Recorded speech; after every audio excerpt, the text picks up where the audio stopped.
Movie के शुरू में हमें एक स्कूल वैन को एक सुनसान सड़क पर चलते हुए दिखाया गया है और इसी के साथ हम ये भी देखते हैं कि उसी सड़क के किनारे एक और गाड़ी खड़ी है। वो गाड़ी शायद वहाँ इसलिए है कि उसका टायर पंचर हो गया है। गाड़ी में मौजूद लड़की अपने फियांसे किमसो से बात कर रही होती है कि इसी दौरान वो वैन ड्राइवर उसके पास आता है और पूछता है कि क्या हुआ है, तुम यहाँ क्यों खड़ी हो। वो लड़की उसे बताती है कि मेरी कार का टायर पंचर हो गया है और मैंने कार मैकेनिक्स को फोन कर दिया है, वो किसी भी वक्त यहाँ पर आते ही होंगे। लेकिन वो आदमी फिर भी जिद करता है कि मैं तुम्हारा टायर देख लेता हूँ। दूसरी तरफ फोन पर मौजूद उसका फियांसे उसे उस आदमी के लिए अलर्ट कर देता है, तुम अपनी एहतियात करना। और कुछ देर कॉल के बाद वो फोन बंद कर देता है। वो वैन ड्राइवर वापस आता है और बताता है कि उसका टायर बिल्कुल बैठ चुका है। तब वो लड़की उसे कहती है कि मदद के लिए शुक्रिया, अभी कार मैकेनिक से कोई भी आ जाएगा। के बाद वो आदमी अपनी गाड़ी में बैठ जाता है। वो आदमी काफी देर तक अपनी गाड़ी स्टार्ट नहीं करता बल्कि वहीं पर खड़ा रहता है, जिससे उस लड़की को भी शक होने लगता है। इससे पहले कि अब वो लड़की गाड़ी स्टार्ट करती, वो आदमी लड़की की गाड़ी की विंडो पे हैमर से अटैक कर देता है और गाड़ी के अंदर जाकर लड़की को भी जख्मी कर देता है। और अब वो आदमी उस लड़की को अपने साथ ले जाता है। अब जब वो लड़की होश में आती है, उस आदमी को देख के वो समझ जाती है कि वो आदमी उसे मारने वाला है। लड़की उस आदमी से अपनी और अपने बच्चे की जिंदगी की भीख मांगती है क्योंकि वो एक्सपेक्ट कर रही होती है, लेकिन वो आदमी उसकी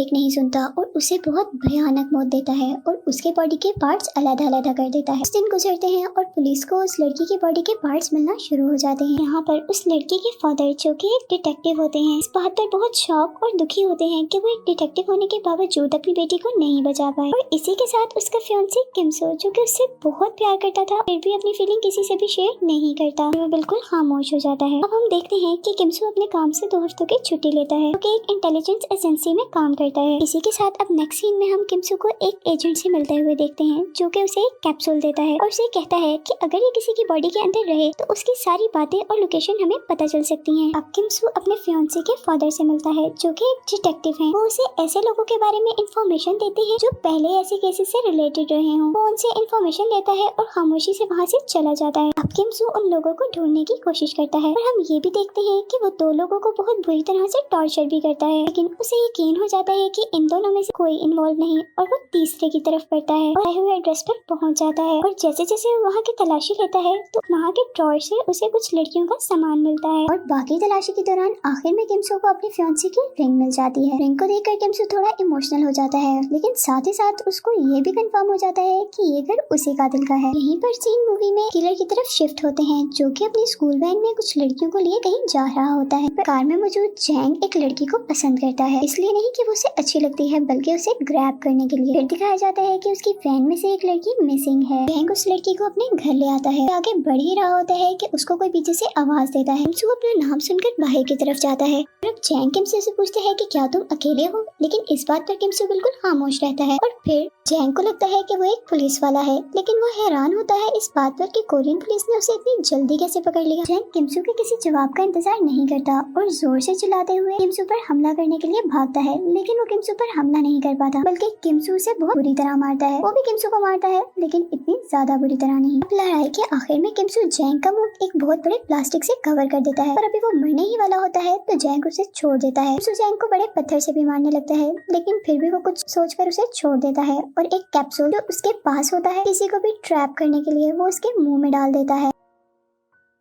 जैंग को होश आता है तो वो अपने पास कुछ पैसे देखता है। वो पैसे देखकर वो हैरान हो जाता है और कहता है कि किमसो साइको है और फिर वो वहाँ से चला जाता है। यहाँ पर रास्ते में उसे एक टैक्सी मिलती है जिसे वो लिफ्ट मांगता है, लेकिन वो टैक्सी वाले भी उस जैसे ही होते हैं। वो किसी को मारकर कहीं गिराने जा रहे होते हैं, यानी कि उनकी कार की बैक साइड पे एक लाश होती है जिसे वो ठिकाने पर लगाने जा रहे होते हैं। यहीं पर मूवी में हम देखते हैं कि किमसो जैंग का पीछा कर रहा होता है उस ट्रैकर की मदद से जो उसने उसके अंदर डाला था। जैंग क्योंकि अब जख्मी होता है तो वो एक क्लिनिक पर जाता है, जहाँ पर उसकी नजर एक लेडी पर पड़ जाती है जो कि नर्स होती है। जैंग उस नर्स को थ्रेट करना स्टार्ट कर देता है। जैंग की मिन्नतें करती है कि उसे यहाँ से जाने दिया जाए, लेकिन जैंग एक साइको होता है, वो उसे कहीं भी नहीं जाने देता और इतने में ही वहाँ पर किमसो आ जाता है। किमसो जैंग के सर पर वार करता है और उसके बाद उसकी बहुत पिटाई करता है और जब वो बिल्कुल मरने के करीब होता है किमसो जैंग को छोड़ देता है और नर्स से कहता है कि तुम इसकी पट्टियां करोगी। इसी के साथ साथ किमसो जैंग के कान में कहता है कि ये अभी खत्म होने वाला नहीं बल्कि ये भी बहुत बुरा होगा, तुम बस इंतजार करो। बात किमसो किमसू जैंग के पाँव को बहुत बुरी तरह जख्मी कर देता है। नेक्स्ट सीन में हम देखते हैं कि जैंग एक गाड़ी में से घिसटता हुआ नीचे उतरता है क्योंकि उसका पाँव बहुत बुरी तरह जख्मी होता है और वो बहुत बुरे तरीके से रो रहा होता है। जैंग किमसू के बारे में सोचने लगता है कि किस तरह हर बार उसे उसका पता चल जाता है और वो कौन है और उसे क्यों मारना चाहता है, और फिर उसे खुद ही ख्याल आता है कि शायद वो उनमें से किसी एक का करीबी है जिसको उन्होंने मारा था। इसी सीन में हम ये भी देखते हैं कि जैंग को इस बारे में शक हो गया है कि शायद उसके पास कोई ट्रांसमीटर है। वो अपने जूता और अपनी गाड़ी देखता है लेकिन वहाँ पर कुछ भी नहीं मिलता। वो उठता है और अपनी गाड़ी लेकर कहीं दूर चला जाता है और वहाँ से अपनी गाड़ी चेंज करता है। वहाँ से सीन किमसू की तरफ शिफ्ट होता है जहाँ पर उसे अपने फियांसे के डैड की कॉल आती है। उससे रिक्वेस्ट करते हैं कि तुम किलर का पीछा छोड़ दो, अब उसके साथ जो कुछ भी करना होगा वो पुलिस करेगी। लेकिन किमसू ये नहीं करना चाहता। किमसू उसे तड़पा कर मारना चाहता था। अब हमें जैंग के घर में उसके दोस्त देखने को मिलते हैं जिसमें एक लड़का और एक लड़की होते हैं। वो दोनों भी लगभग जैंग की तरह ही होते हैं। जैंग अपने दोस्तों को अपने साथ होने वाली सारी कहानी सुनाता है और फिर जैंग के दोस्त उसे कहते हैं कि शायद ये वही है जिनका तुमने मर्डर किया, उनमें से किसी एक का मेंबर या फेलो। वो अपने बिस्तर पर लेटा हुआ ये सोच रहा होता है कि वो हो कौन सकता है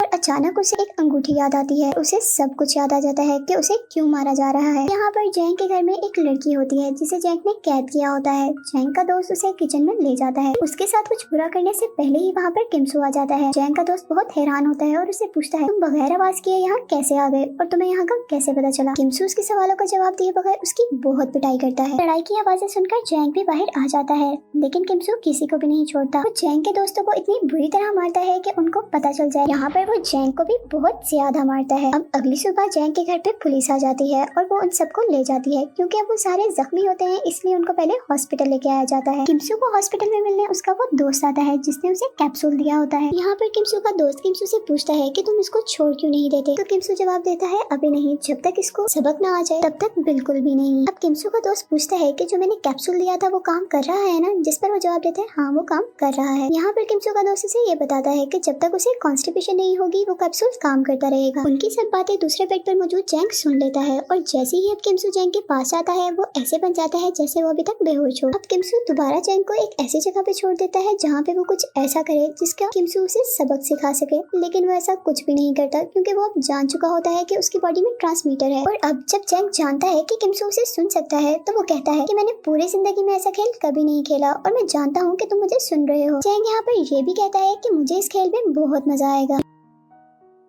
और यहीं पर जैंग को ऐसे फैक्ट बताता है जिसे सुनकर वो बहुत ज्यादा हिल जाता है। वो बताता है कि मैं जानता हूँ कि किस लड़की की वजह से तुम मेरे से बदला ले रहे हो और मैं तुम्हें ये भी बताता हूँ कि उस दिन उस लड़की ने अपनी और अपने बच्चे की मेरे से भीख मांगी थी, शायद इस बात का तुम नहीं जानते। अब जैंग ट्रांसमीटर अपनी बॉडी से बाहर निकालने के लिए एक मेडिकल शॉप पर जाता है और वहाँ से लूज मोशन की मेडिसिन लेकर ले लेता है। जैंग वो कैप्सूल अपने पेट से निकालकर किसी और के पेट में डाल देता है और जब तक जैंग वहाँ पर पहुँचता है किमसू को पता भी नहीं चलता। किमसू के अब जैंग के बॉडी से ट्रांसमीटर निकलने के बाद कोई आइडिया नहीं कि वो क्या करेगा, इसलिए वो उसके दोस्त के पास जाता है जो कि हॉस्पिटल में एडमिट होता है। जैंग का दोस्त किमसू को बताता है कि तुम शायद उसका दिमाग नहीं पढ़ पाए, वो तुम्हारी गर्लफ्रेंड की फैमिली को नुकसान पहुंचाएगा और इसके बाद अगर तुम उसे पकड़ भी लो तो उसे कोई भी फर्क नहीं पड़ने वाला। हॉस्पिटल से निकलते हुए जैंग को उसके साथी की कॉल आती है। वो उसे बताता है कि जैंग ने अभी वायरलेस में बताया है कि वो एक बहुत जरूरी काम करने वाला है और इसके बाद चाहे उसे पुलिस पकड़ ले उसे कोई फर्क नहीं पड़ेगा। यहाँ पर किमसू अपने दोस्त से उसकी लोकेशन सेंड करने को कहता है। जल्दी से गाड़ी में बैठ के आगे की तरफ बढ़ जाता है और अब जैसे ही किमसू को जैंग की लोकेशन पता चलती है तो वो बहुत ही ज्यादा परेशान हो जाता है। यहाँ पर किमसू को इस बात का यकीन हो जाता है कि जैंग उसकी फैमिली को मारने वाला है। किमसू जैसे ही अपनी गर्लफ्रेंड के घर पहुँचता है देखकर बहुत ज्यादा दुखी हो जाता है कि जैंग ने उसकी गर्लफ्रेंड के फादर को बिल्कुल जख्मी कर दिया है और उसकी बहन को तो पूरा मारकर वहाँ छोड़ दिया है। और यहाँ पर किमसू को ये पछतावा भी होता है कि काश वो पहले ही उसे मार देता। और अब जैंग अपने आप को पुलिस के हवाले करना चाहता है क्योंकि वो जानता है कि किमसू उसे तड़पा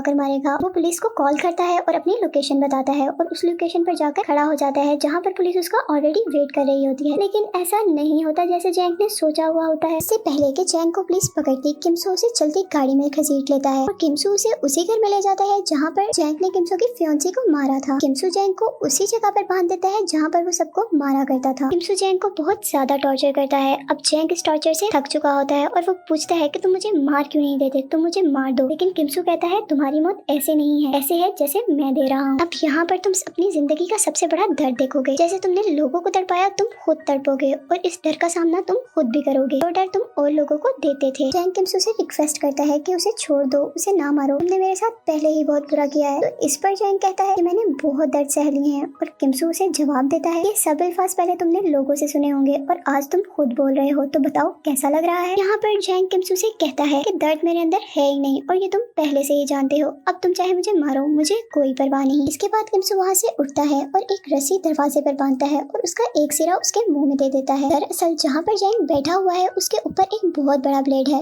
अगर जैंग कुछ बोलेगा और रस्सी छूट जाएगी तो भी जैंग मर जाएगा और अगर कोई दरवाजा खोलेगा फिर भी रस्सी टूट जाएगी और यहाँ पर फिर भी जैंग मर जाएगा। किम्सू के बाहर जाते ही जैंग के घर एक टैक्सी आती है, यानी उसके घर वाले वहाँ पर आते हैं। जैंग उनको रोकना चाहता है कि दरवाजा न खोलें, लेकिन वो बोल नहीं सकता क्योंकि अगर वो बोलेगा तो भी मर जाएगा और जब वो उसकी फैमिली दरवाजा खोलती है तो वो ब्लेड उसके ऊपर गिर जाता है और वो कट कर मर जाता है। यहाँ पर किम्सू वो सारी आवाजें, वो सारे डर सुनता है जो उसने जैंग को दिए होते हैं और अब वो बहुत जोर जोर से रोने लगता है क्योंकि वो अपना बदला ले चुका होता है, लेकिन फिर भी वो अपनी फियांसी को बहुत याद करता है। मूवी की एंड में जैंग जो कि खुद एक डेविल था, उसने भी डेविल को देख लिया था और यहीं पर मूवी एंड हो जाती है।